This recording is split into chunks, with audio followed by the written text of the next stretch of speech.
Strained caregivers have a 62% higher mortality rate. This is why we're here today to talk about respite care. This slideshow will help you to understand the basics of respite care, how to get help as a caregiver, what it will cost you, a lot of those important details. I'm Shannon Martin from Easy Living. We can be found at easylivingfl.com, where there's a lot of additional resources, and we'll provide some more specific links later. And you can also contact us if you have any questions from what we present today. So just to get started, what is respite care? The definition, that's an important place to start. Respite simply means rest, and respite care is substitute care that's provided if you're a caregiver for a loved one, someone else coming in to help out, maybe for a regular break, like once a week, or for an occasional longer break, such as for a vacation, emergency, family wedding, funeral, those types of things for a week or a couple of weeks. Respite care is not a place, it's a concept, so it can be provided in a number of ways and at a number of places, including home, overnight in a care facility, or at a day facility, and we'll get more into those options as we go. So the question is, why is respite care necessary? Why is it so important? I think if you're a caregiver, you probably know how important taking a break is, or you might be listening to this because you feel you need one. But there's a lot more to it. I think that it's important, of course, to note that some of the statistics, about 20% of caregivers feel that their health has gotten worse as a result of caregiving, and up to 70% of caregivers have clinically significant signs of depression. And also for those caring for a loved one with dementia, there's been some medical studies to show that caregiving can impact their immune system for up to 3 years after caregiving, so it potentially has a lot of long-term impacts. But a lot of times what's not talked about as much is how much the caregiver's health and well-being and breaks and support also support them in doing such a great job for their loved one. So respite care has been proven to show that the care recipient had fewer hospital admissions, and of course caregivers have reported being in better physical and emotional health. And as you can see from the studies here, this kind of a resounding positive results from caregivers who got respite care. 88% of them said it allowed their loved one to remain at home. So if you're caring for a loved one at home and are committed to that idea, this is a way to help make that happen. So it may feel like, oh, it's a break to help me, but it's also a break to help your care recipient. 98%, very strong results, felt that it made them a better caregiver. And caregiving can obviously affect many things, your work life, your relationships, your family. And so about 80% of them said that respite also helped contribute to the stability of their marriage. Respite care is one of the services that Alzheimer's caregivers have told the Alzheimer's Association they need most. So it's obviously something that can help you as a caregiver and your care recipient. And even if you're not feeling like you're one of those strained caregivers at the moment, and you're actually enjoying the caregiving journey or feeling you're getting a lot of positive things out of it, which is quite common, this is still an important piece of taking care of yourself and your care recipient. And we'll also talk about some other benefits as we go on. So how do you go about getting respite care? This is the practical stuff. So there are a few different places it can be provided. The first is in the home, either if you're taking care of your loved one at your home or if they live on their own, that you can get someone to come in. It could be a relative or a friend, or more formal care through a home health care agency.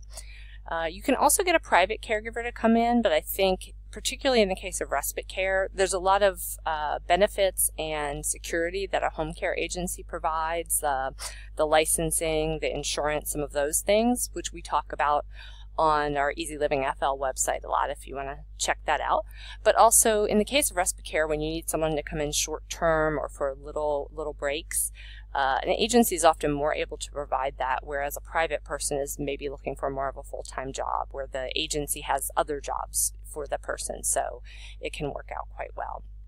One of the big benefits of in-home respite care is that the care is provided in the familiar environment.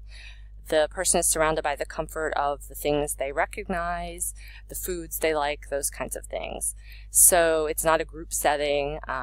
This can be particularly useful if you're caring for a loved one with dementia, where routine is vitally important.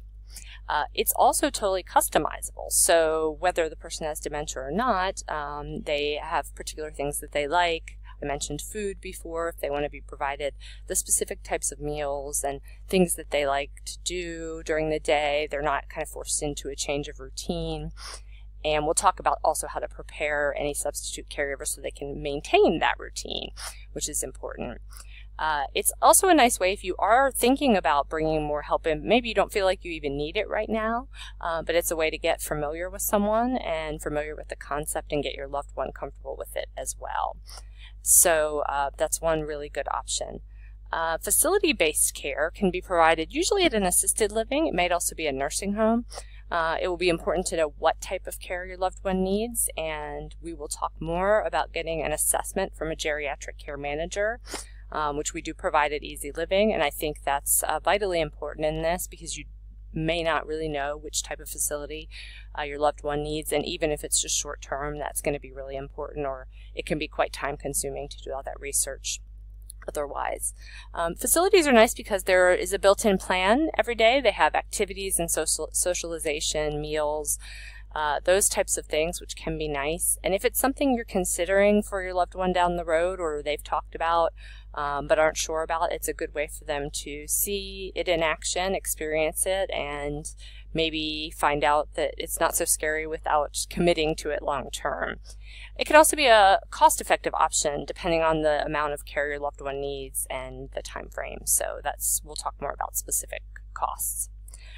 The third typical one is adult daycare, and this may be a specific adult daycare sort of community facility, and some assisted livings also provide the service where people can come for the day and spend the day there. So that might be another way of going about that. And that can be one of the great things about adult daycare. First of all, you can have your loved one going on a routine basis again. If you're caring for them at home, if you work during the day or maybe work part-time or have things you need to take care of, it's also can be a more affordable option in some ways, and we'll talk about some of the assistance that can be provided. So that leads us into, how do you pay for respite care? The costs of these different options vary a lot by the area of the country you live in. So I'm going to give you some averages. These are pretty up to date, 2017, depending on when you're watching this video. For in-home care, the average hourly cost is $21 per hour. And most agencies will want you to have someone come in for maybe 3 or 4 hours at that hourly rate to make it feasible for them to send someone out. So you can talk to the agency about those options. For assisted living, the averages are monthly, so I just divided it. So they may actually charge more for shorter term stays, but the average per day is $120 per day. Again, it could go up if you're just doing a short term stay. Nursing homes average is $227 per day. Quite a bit more expensive, but they also have a much higher level of care and nursing services they can provide. So if your loved one needs that, there's a difference there in what they're providing. Adult daycare is $72 a day typically. So as you can see, that can be quite affordable if you just need daytime care, quite a bit more affordable. And if you need a full day, for example. And also to note is that many adult daycare centers are run through community agencies, and there is subsidized or free care available if you qualify. And there may, however, be long waiting lists. So you can contact your area agency on aging and aging services to find out about that. And just like all of these options, you probably want to look into it well in advance because, again, there may be waiting lists and that kind of thing.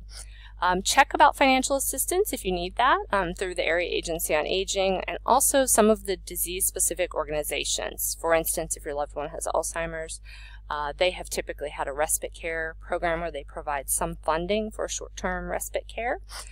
There will be, again, a process involved with that. There may be some wait lists and those type of things. And we've also had clients through the Multiple Sclerosis Society. So if your loved one has a specific disease and there's an organization for that, it's a good place to check. They may have resources at least on who provides respite care, but they may also provide some financial help. As I mentioned, the rates are different. The other thing that's very important with each of these options is knowing what's included, what might cost extra, those types of things, what the process is. We strongly recommend meeting with or talking to a care manager. They can help you find out what your loved one specifically needs. They can talk through the pros and cons with you, and they can help you if you've decided to move forward with it, with actually interviewing the providers, with giving you some insider information on what they know about the facilities, the home care agencies, that kind of thing, and getting you answers. So it can just save you a lot of time and headaches in the process.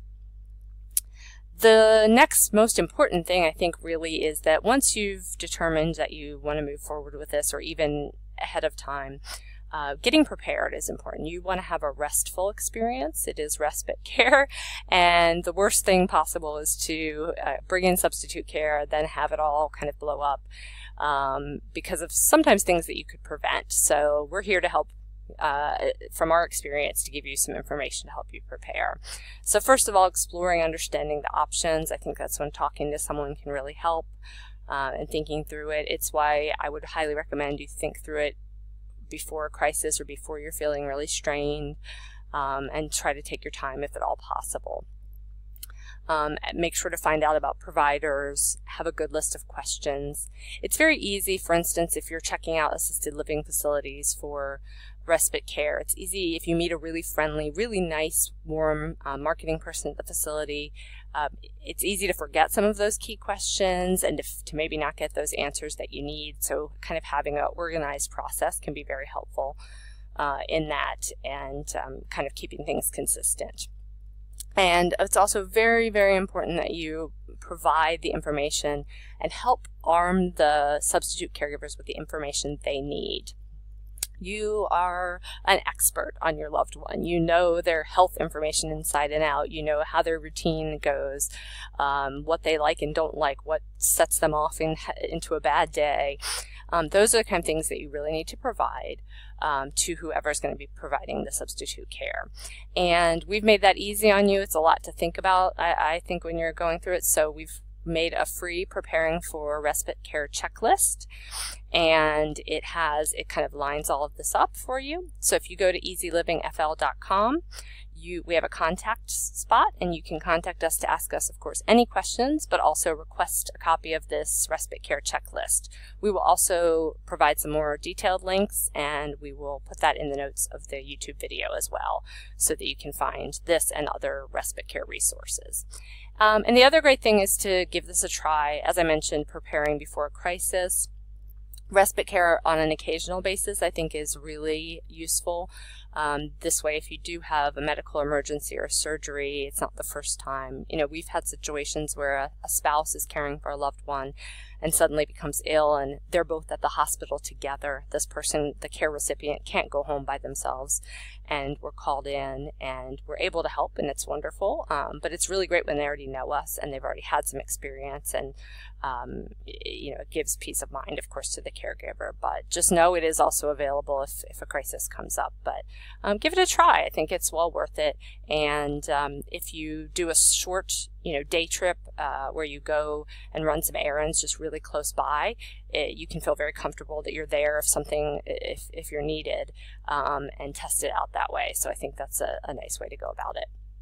You can learn more at our link here, or just check out easylivingfl.com and look around at some of our articles. We have a number of resources about respite care, and you can also search Easy Living Respite Care. We'll provide some more detailed links there as well. We're also glad for you to hit our contact page and ask us any questions or set up a consultation. We are extremely thankful if you're a caregiver for all that you do.